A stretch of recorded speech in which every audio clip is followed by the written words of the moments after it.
China has bowed to years of political pressure and has scrapped its currency's peg with the US dollar.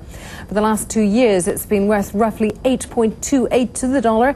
Now, its value will be determined by a basket of currencies belonging to China's main trading partners.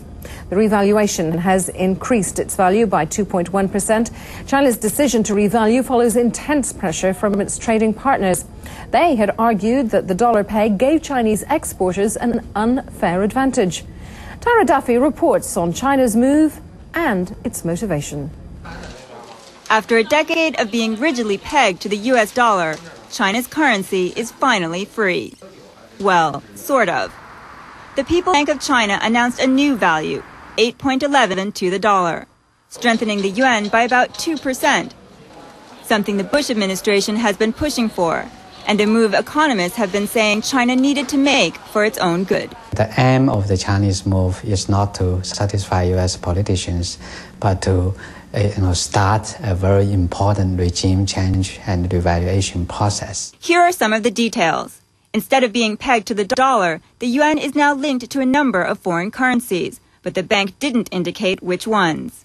It will trade within a 0.3% band. The central bank also said that the trading range will be adjusted when necessary.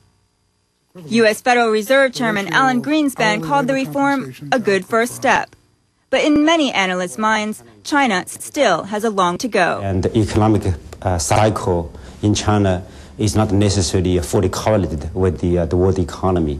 And therefore, it is just imperative for China to pursue an independent monetary policy. As recently as Tuesday, U.S. President Bush had called China's currency regime a difficulty in his country's trade relationship with China. News of Beijing's move was welcomed by the White House. This is a step that we are encouraged by, and the president's encouraged by, because it is a step toward adapting a more flexible market-based currency system. Strengthening the yuan could make U.S. products slightly cheaper in China, while American and other consumers may end up paying more for Chinese goods. It will also strengthen the purchasing power of Chinese companies seeking to invest overseas. Chinese officials had long insisted they would eventually reform the exchange rate system when the timing was right. And they also made no secret of the fact that they'd do it when no one was expecting it. Now the world's markets will be watching to see how much this first step can cool China's red-hot economy, which grew at 9.5% last quarter.